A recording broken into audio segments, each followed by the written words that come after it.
I am Dr. Adrienne Silver. And I am Dr. Prapreet Kaur. Welcome to Life in Practice, where we explore the far edges of medicine and the depth of the human mind. 1 month, we journey into the fascinating, the unexpected, and the sometimes unbelievable stories from our colleagues. The next, we focus on mental health and wellness, helping you care for yourself and those around you. Welcome to episode number 1. Today, we're venturing off the beaten path, quite literally, into the world of wilderness medicine. Joining us today is Dr. Tate Higgins, a physician whose work takes him far from the comfort of exam rooms to the wild and great outdoors. Welcome, Tate. Thanks for being here. My name is Tate Higgins. I'm a physician here at Kaiser, emergency medicine physician. I've been with Kaiser Santa Rosa for 1 year. My residency was at Stanford University. I'm here today to talk about some wilderness medicine. Background, kind of what led me to medicine in general was actually through wilderness medicine. So it's a specialty within the House of Medicine, or a little corner that I'm really passionate and interested in. I was a river guide and a mountain guide in my 20s. I was teaching college English and working in the summers outdoors as a professional expedition leader. And through that, I was interested in gaining some more medical training in order to take care of people on bigger, longer, more extreme trips, international work. And so I did a wilderness EMT course with a group called NOLS, the National Outdoor Leadership School, and left that course really excited about applying wilderness medicine skills and also excited about just taking care of patients in general. Started working as an EMT and eventually started teaching wilderness medicine and spent the next,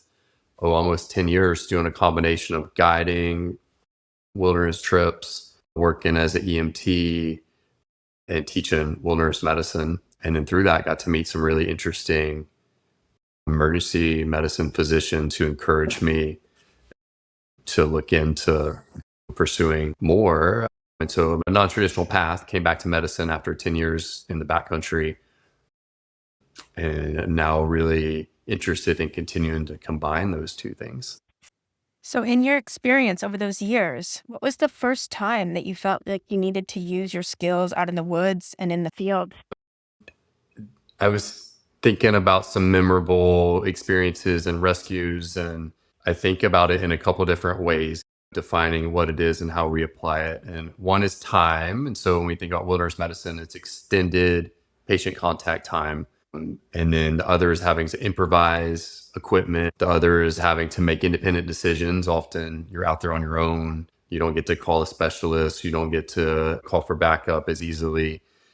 And then I think about the environment. Wilderness medicine, the environment is always a factor. It's never neutral and it's never ideal.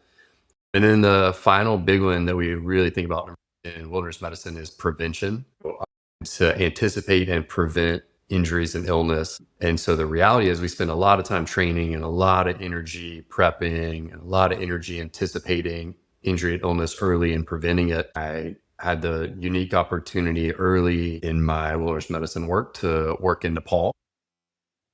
And so I got to guide treks in Nepal at high altitude to Everest Base Camp. I've never climbed Everest. I haven't been past base camp, but I got to go many times to base camp and lead folks in that high altitude environment. And that's the place where I had one of my first kind of crashing patients that we had to manage overnight that needed an emergency helicopter evacuation. So we had a patient that came down with high altitude pulmonary edema in a tea house and just on the edge of Mount Everest up in the Himalayas. And that's my first emergency helicopter evac where I was the wilderness medicine provider, making those decisions, improvising the situation, dealing with the environment. Can you go into some detail about how you managed that? And did it feel like you had the supplies that you needed? You never have enough. Foundations of wilderness medicine are taking pre-hospital foundations and applying them to austere environments. And the things that we learn in front country medicine, checking vitals, doing full assessments, managing ABCs. It's the same foundations that you would use in a pre-hospital setting anywhere, but then you have this extra challenge of time and environment and improvising. For this particular case, we had a patient that had progressive shortness of breath on exertion, started developing a productive cough. We were traveling at altitude, so we had prepped the team and our equipment for possible high altitude illnesses. And so altitude pulmonary edema is a big one that we're on the lookout for. We had spent the day going up to about 17,000 feet. And then our sleeping altitude, which is a big factor in altitude illness, was over 15,000 feet the couple of nights around this presentation. But luckily, we were prepared with some basic things like pulse ox. We had access to oxygen, which is unique in the wilderness, but because we were on this altitude environment, and we had a gamma off bag, which is a portable hyperbaric chamber that can be used to treat high altitude illness. So luckily we were prepared the best we could be. What we didn't have was electricity, monitoring, nursing staff. We had a first aid kit that was big that had some basic medications, including the ones we needed for altitude. But we rallied the team and we gathered some help with my staff that was there with me. And we took shifts monitoring the patient by hand and feeling a pulse and using a watch and using a finger pulse ox. And luckily, the patient did well overnight. Then we were able to arrange for a helicopter evacuation early the next day. So, couldn't you just have brought them down to a low altitude? Isn't that the cure for most high altitude issues? Yeah, it's a good point. Going to lower altitude is what they needed. You're feeling sick at altitude or you have a sick patient. We assume that altitude is a factor. Of course, everything else happens to altitude too. But the treatment for altitude illness is to remove the altitude, which means to descend. And our big life threats at altitude are fluid and swelling in the brain, altitude cerebral edema, patients that have balance problems or severe headaches or mental status changes need to go down right away. And we have lung problems, altitude pulmonary edema, which is shortness of breath, dyspnea, hypoxemia. Those patients also got to go down. It's kind of random, right? It can happen regardless of your age or your exercise ability. Although I imagine if you're older, those situations are probably all that much more difficult to treat. You're exactly right. It seems to be driven mostly by genetics as far as if we can account for all the other variables. We know that certain things put you at higher risk. So the faster you climb and the higher you go quickly, the higher risk to develop in one of these illnesses or life threats. But being fit probably make you enjoy your trip more, but it's not going to protect you from the physiology of high altitude. Was that the craziest environment that you've worked in or where you've had to provide care? I think high altitude is one of the really interesting, unique environments in wilderness medicine. The high altitude environment is one of the most challenging because the terrain, being in the high mountains, the challenge of evac, the unpredictability, and then of course you have the extreme weather. So, for those of us that are not wilderness trained, but do a lot of hiking and being in the backcountry, what do you think is the most essential things that you should have with you? And then, as a physician, what do you think are the most important things to be able to help others?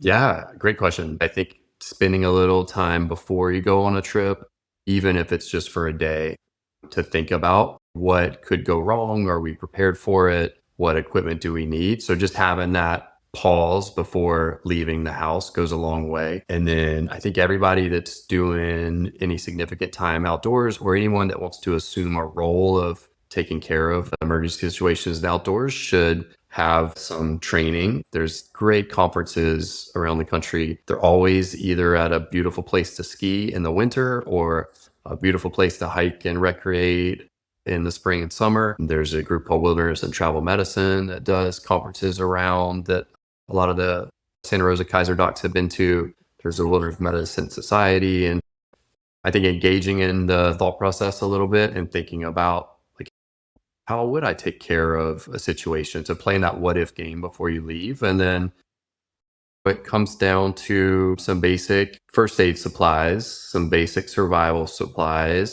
and then a plan to either get out of there or to communicate if you need to call for help. But I think the way we can boil it down is that you should have one. The first aid kit has to be customized to the trip, the people, the length. There's no perfect first aid kit. And so a lot of times what I think works well is to find like a commercial first aid kit that's in a container that's the right size and has some things that you like in it from REI or online or wherever, and then bring it home, open it up. There's going to be some stuff in there that's not useful to you. There's going to be things missing, and then you can customize it for your needs. It's interesting as a physician, we start thinking about first aid kits in the wilderness and pre-hospital medicine.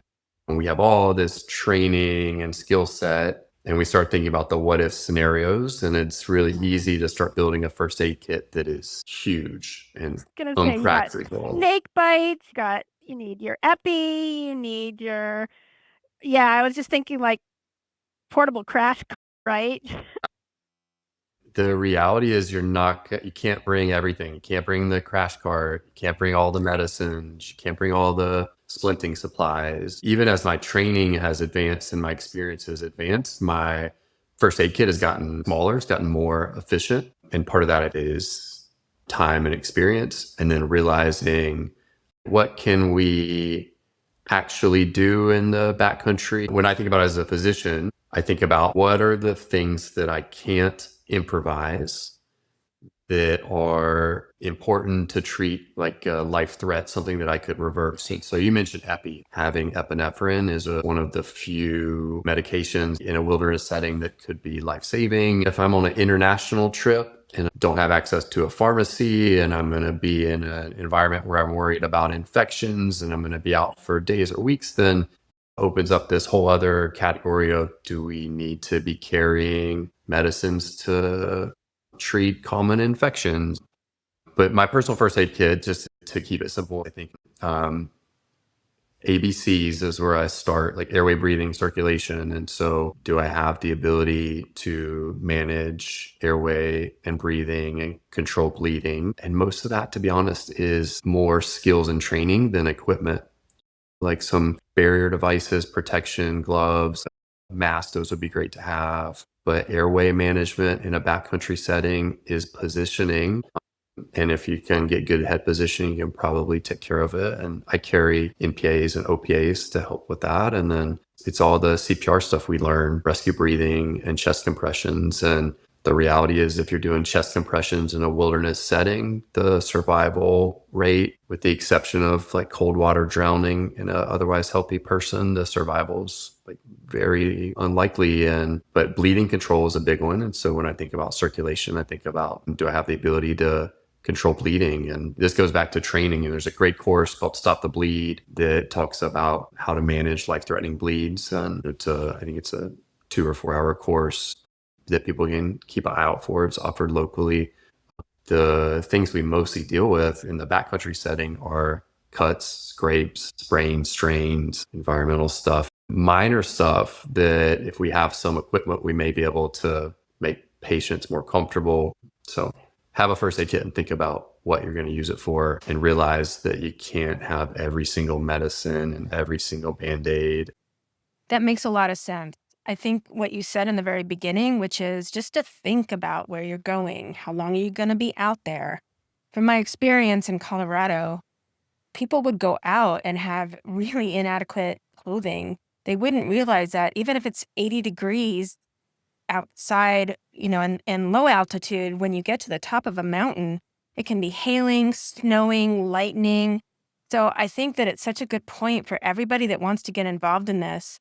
Like you said, the basics and being prepared and having different scenarios in your head that you can prepare for.